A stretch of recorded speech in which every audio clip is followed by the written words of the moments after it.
bienvenue pour l'Actu Comics, votre émission d'actualité comics qui vous donne les meilleures informations sur l'industrie des comics en France comme aux États-Unis, sur vos écrans ou ailleurs.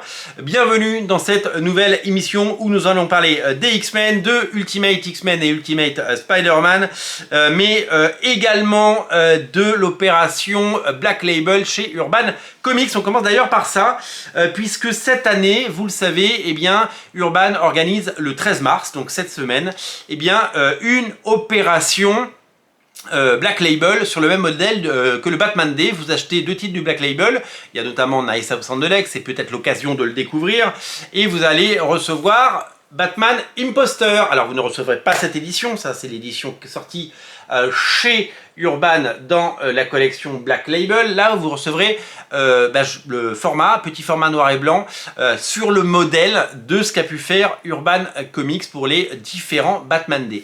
Alors, de ma petite expérience de libraire, pour les plus anciens, souvenez-vous, j'ai dans une autre vie été libraire. Eh bien, je peux vous dire que ces opérations étaient très attendues, non seulement par vous, les fans, les lecteurs, au taquet, mais aussi par nous, humbles libraires, puisque je me souviens qu'on arrivait, certaines années, il y en a eu des plus compliquées, à avoir jusqu'à 200 exemplaires du Batman Day, ce qui fait qu'on vendait 400 Batman dans la journée, quoi. Et c'était des journées exceptionnelles. Et ce à quoi je disais tout le temps, j'essaie de contacter Urban et contacter la distribution pour leur dire mais il faut nous en livrer 500, on va vous en vendre 1000 BD dans la journée.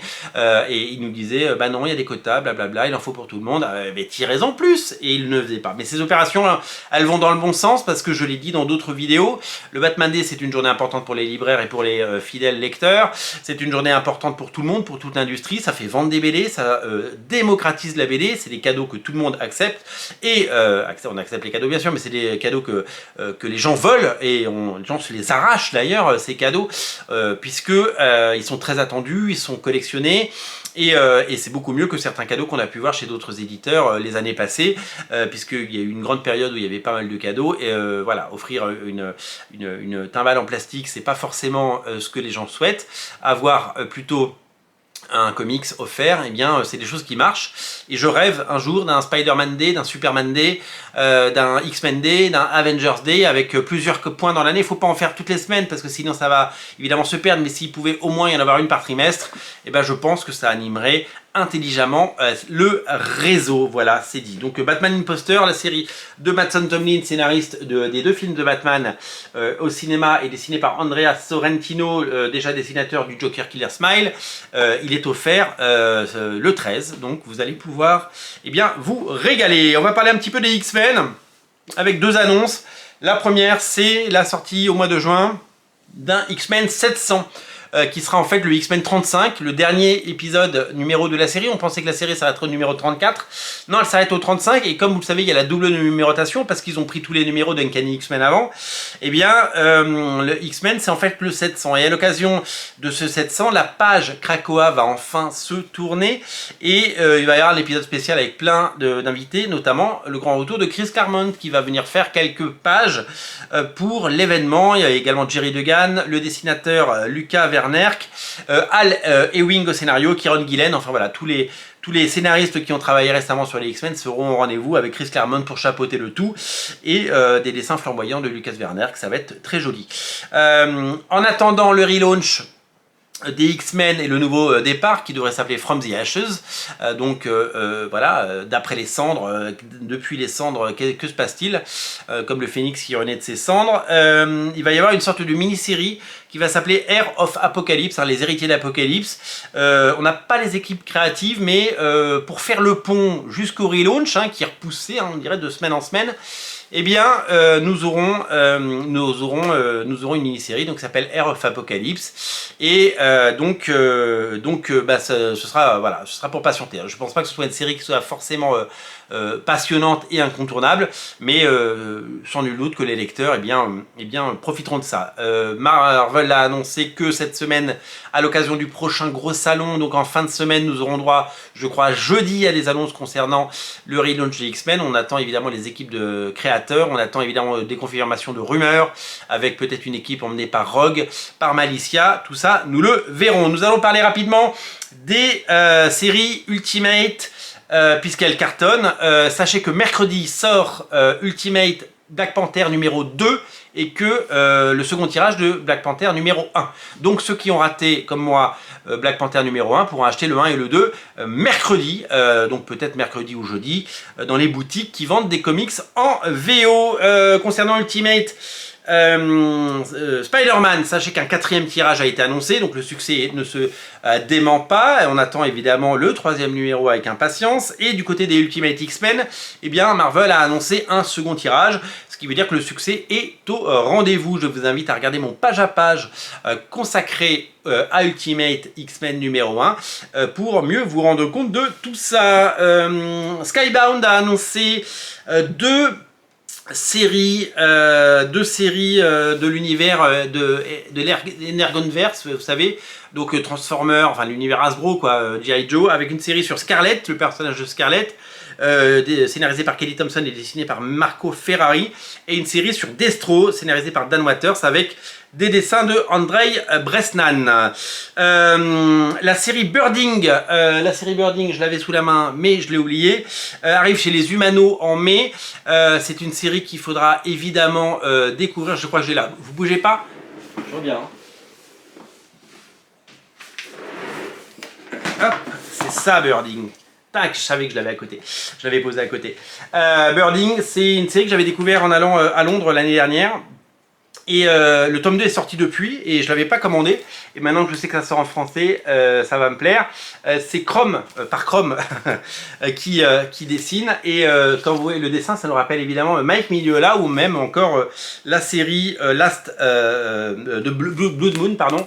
Blood Moon de Bones qui vient de sortir. Donc voilà, ça c'est plutôt une série intéressante si vous voulez. Mon humble avis, voilà. Au niveau du cinéma, qu'est-ce que je peux vous dire?